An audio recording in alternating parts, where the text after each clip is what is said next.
¿Qué podemos decir con respecto a la encarnación de Jesús? ¿Qué podemos decir con respecto a esta idea que Jesús vino y es tanto Dios como hombre? ¿Es eso también absurdo, ilógico y una invención tardía? Al igual que hacemos con la Trinidad y al igual que hacemos con cualquier doctrina, a la hora de hacer teología es importante analizar los datos en crudo, las evidencias que encontramos en la Biblia. Y a partir de esto, entonces, vamos a construir una doctrina que se fundamente en lo que dice la Biblia y que nos ayude a explicar lo que vemos en la Biblia. Y en la Biblia encontramos ideas que debemos explicar sobre la encarnación de Jesús. Primero, encontramos la idea de que Jesús era Dios. Y además, encontramos la idea de que Jesús era un ser humano. Hay muchos versículos que nos hablan de estas dos ideas, pero, nuevamente, por razones de tiempo, voy a enfocarme en unos pocos. Empecemos con la primera idea. La Biblia nos deja en claro que Jesús era Dios. Veamos Colosenses 2:9 que dice, porque toda la plenitud de la divinidad habita en forma corporal en Cristo. Ha sido más claro, ¿verdad? O pensemos en Juan 1:1, en donde Juan se refiere a Jesús como el Verbo y nos dice, en el principio ya existía el Verbo y el Verbo estaba con Dios y el Verbo era Dios. De hecho, este pasaje de Juan es muy interesante porque en el versículo 1 nos dice que el Verbo, refiriéndose a Jesús, que el Verbo era Dios. Y luego, en el versículo 14 nos habla de la otra idea, de que Jesús era ser humano.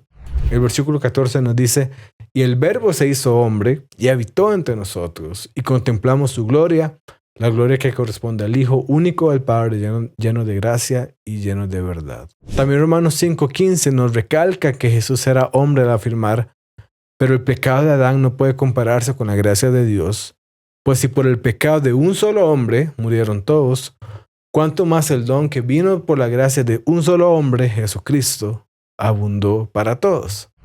Aquí Pablo nos contrasta y nos compara a Adán con Jesús. Y sabemos por la Biblia claramente que Adán era un ser humano. Nos dice que por un hombre entró el pecado en el mundo y que la gracia de Dios abundó para todos por un hombre que es Jesús. Y tenemos otro versículo incluso que nos habla de estas dos ideas en el mismo versículo. 1 Timoteo 2:5 nos dice, pues hay un Dios y un mediador que puede reconciliar a la humanidad con Dios, y es el hombre Cristo Jesús. En este mismo versículo tenemos que hay un Dios y que también es hombre, que es Cristo Jesús. Con esto podemos ver que la Biblia enseña claramente que Jesús era tanto Dios como ser humano. Y eso sin tomar en cuenta que Jesús perdonó pecados, que afirmó que sus obras mostraban que era Dios y que la resurrección era la prueba máxima de eso, porque Él iba a vencer la muerte y el pecado, que son cosas que solamente Dios puede hacer. Pero que también, por otro lado, la Biblia nos enseña que tuvo dolor Jesús, que experimentó debilidad, que fue tentado y que llegó a morir en la cruz. Es claro entonces que en Jesús tenemos tanto a Dios como a un ser humano. Entonces, nuevamente, ¿cómo podemos entender esto? ¿Verdad?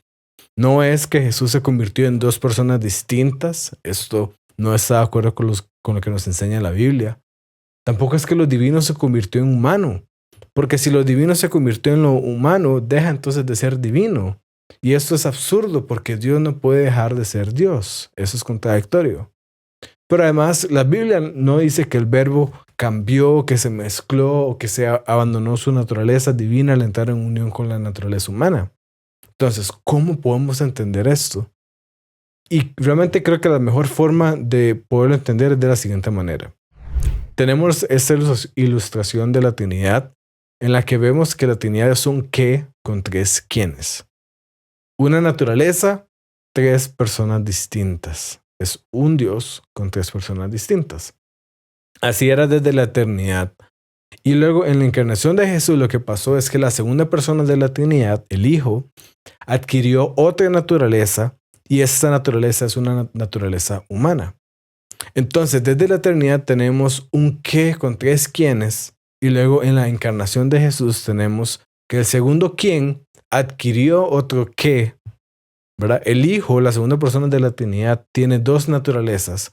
Una naturaleza completamente divina y otra naturaleza completamente humana. Esas naturalezas no se mezclan, ¿verdad? No es que sea 50% humano y 50% Dios. Es 100% humano porque la naturaleza humana es completa y es 100% Dios porque la naturaleza divina también es completa. El detalle está en que la segunda persona de la Trinidad, en lugar de tener nada más una naturaleza, tiene dos naturalezas completas que son totalmente distintas entre sí. Y entonces podemos preguntar nuevamente, ¿esto acaso contradice la lógica? Y según lo que acabamos de ver, nuevamente la respuesta es que no. Porque no estamos diciendo que Dios es uno y dos personas a la vez, o que tiene solamente una naturaleza y dos a la vez. Estas cosas serían contradictorias. En este caso lo que estamos diciendo es que hay una persona que tiene dos naturalezas. Y como hemos visto, naturaleza y persona se refieren a cosas distintas y por lo tanto no hay contradicción al afirmar que se tiene uno de una y dos de otra. Aquí también surge la pregunta entonces, bueno, ¿qué pasa con los atributos de Jesús? ¿Verdad? ¿Era todopoderoso? ¿Era omnisciente?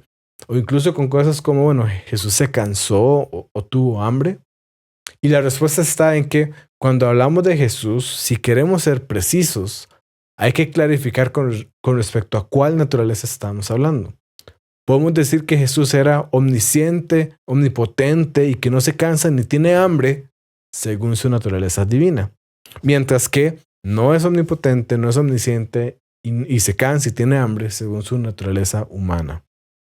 Jesús es eterno e infinito con respecto a su naturaleza divina, pero era mortal y finito con respecto a su naturaleza humana. En la crucifixión, Jesús muere según su naturaleza humana y luego resucita en la resurrección, mientras que según su naturaleza divina nunca murió, porque esa naturaleza es inmutable y no cambia, es perfecta. Entonces tenemos que cuando hablamos de Jesús, hay que clarificar sobre cuál naturaleza estamos hablando. Te han hecho una pregunta sobre la fe y te quedaste en blanco. Para que esto no pase, hice una lista de libros organizados por tema que te ayudan a pasar de la confusión a la claridad y donde aprenderás a responder las preguntas y objeciones que encontramos hoy en día, ya sean sobre la Biblia, sobre la Trinidad, sobre los aspectos culturales que enfrentamos hoy en día o sobre cualquier otra cosa. Entra a diegofalles.com/recomendados y da tu próximo paso para conocer más tu fe y poderla defender adecuadamente. Nuevamente, esto puede ser difícil de entender, pero que sea difícil de entender no quiere decir que es contradictorio y no quiere decir que va en contra de la razón. Porque recuerda, estamos hablando de cosas distintas. Podemos hablar de la segunda persona de la Trinidad, que es un quién, y podemos hablar de las dos naturalezas que tiene esa segunda persona de la Trinidad, que son dos qué. No podemos confundir el qué con el quién. Y presta atención porque esto no solamente es un hecho teológico abstracto y que no tiene relevancia alguna.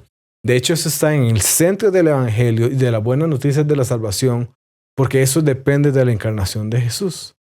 Para ver esto, recordemos que la Biblia nos muestra cómo los seres humanos no podemos salvarnos por nuestra propia cuenta del pecado y de la muerte, que es la consecuencia del pecado.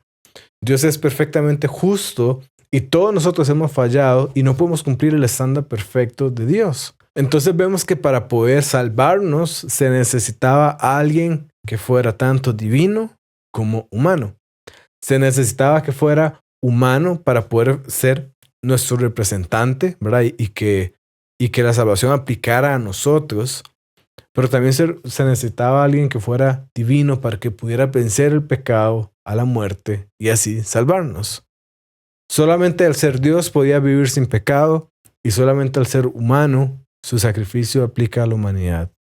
Entonces vemos cuán importante es el hecho de que Jesús tenga una naturaleza divina y una naturaleza humana. Y eso es precisamente lo que nos dice la doctrina de la encarnación de Jesús. Nuevamente, puede ser difícil de entender, pero nadie dijo que el entender a Dios iba a ser algo sencillo, o buscar estudiar a Dios, o conocer más a Dios iba a ser algo sencillo. Quizás haya detalles de cómo funciona esto que se escapen a nuestro conocimiento y sobre eso podemos especular, pero podemos saber que no es irracional, que no es ilógico, que no es absurdo, porque no va en contra de la ley de la no contradicción, no es ilógico. Y así entonces vemos también que la encarnación de Jesús no es un invento tardío, porque esa doctrina surge directamente de la evidencia bíblica y nos ayuda a explicarla. Ahora que ya sabes lo que viste, no puedes desaberlo. No hay vuelta atrás, así que haz lo correcto. Comparte, comenta, suscríbete y ve en paz.